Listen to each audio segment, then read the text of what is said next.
Assalamualaikum warahmatullahi wabarakatuh. Bagaimana kabarnya? Semoga sehat dan tetap semangat.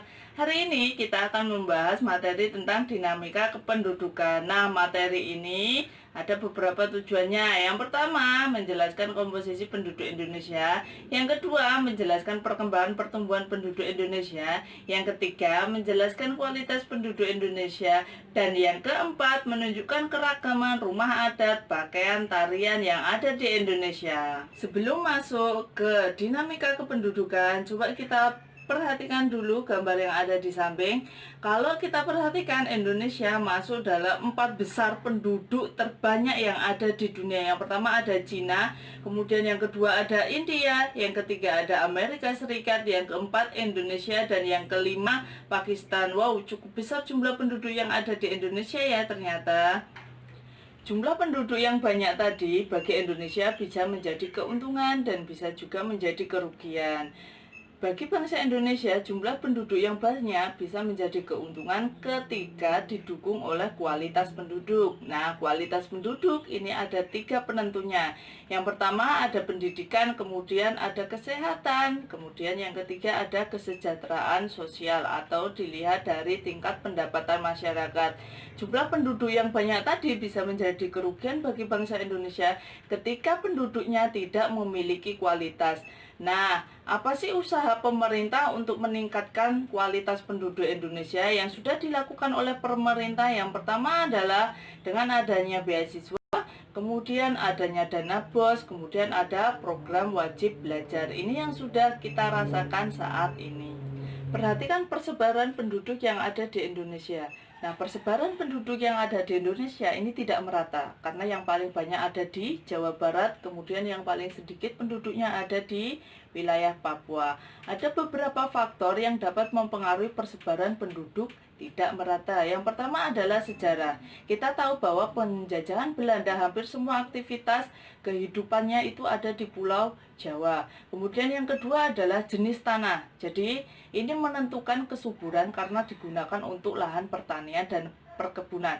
Yang ketiga adalah pusat pemerintahan. Ini terkait bagaimana fasilitas, sarana, dan prasarana yang lengkap di pusat pemerintahan. Yang keempat adalah lapangan pekerjaan. Bagaimana wilayah tersebut mampu menciptakan lapangan pekerjaan. Penduduk dapat dikelompokkan menjadi beberapa kriteria tertentu. Nah, itu namanya adalah komposisi penduduk. Jadi, komposisi penduduk adalah pengelompokan penduduk berdasarkan bisa usianya, kemudian bisa umurnya, bisa jenis kelaminnya, bisa berdasarkan mata pencahariannya, agamanya, bahasanya, bisa berdasarkan pendidikan, tempat tinggal, jenis pekerjaan, dan lain-lain. Coba kita perhatikan beberapa macam komposisi penduduk.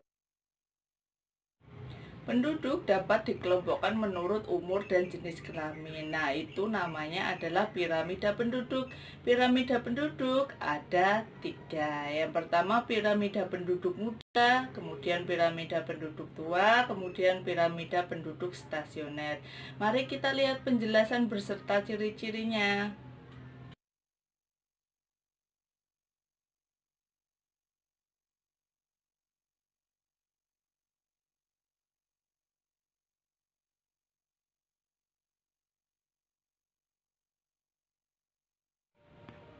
Bagaimana tentang piramida penduduk, sudah paham?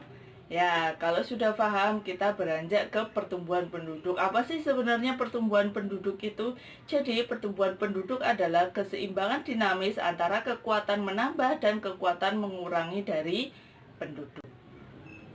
Ada 2 faktor yang mempengaruhi pertumbuhan penduduk, yaitu faktor alami dan faktor non-alami. Faktor alami itu ada 2, ada kelahiran dan ada kematian. Kalau faktor non-alami itu ada migrasi. Migrasi dibagi menjadi 2. Ada imigrasi, itu namanya migrasi masuk. Kemudian ada yang namanya emigrasi. Kalau emigrasi itu berarti keluar dari wilayah tersebut. Berikut adalah faktor-faktor yang menghambat dan mendorong kelahiran serta kematian.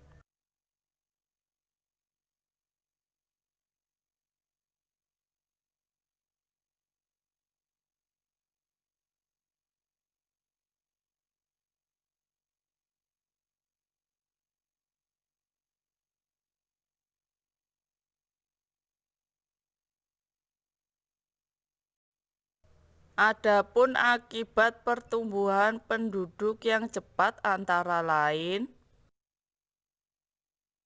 bagaimana sudah paham tentang faktor-faktor yang mendorong kematian maupun kelahiran, yang menghambat kematian maupun yang menghambat kelahiran?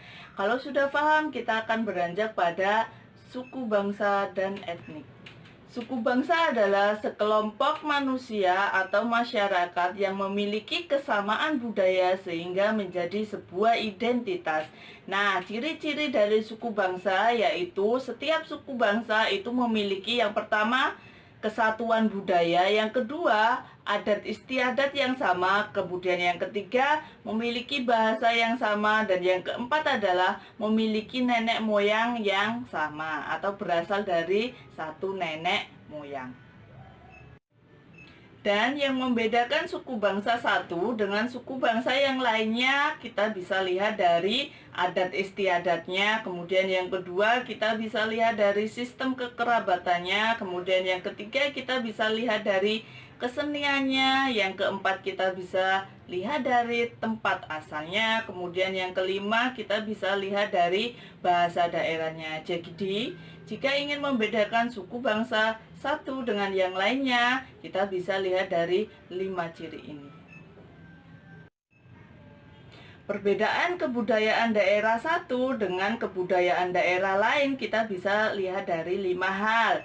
Yang pertama, kita bisa lihat dari pakaian adatnya. Kemudian yang kedua, kita bisa lihat dari rumah adatnya. Yang ketiga, kita bisa lihat dari tariannya. Yang keempat, kita bisa lihat dari lagu daerahnya.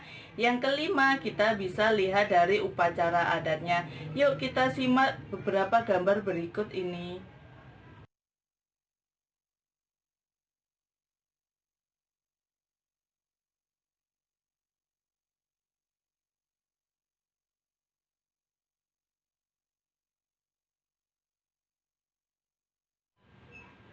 Sekian, terima kasih. Semoga bermanfaat. Wassalamualaikum warahmatullahi wabarakatuh.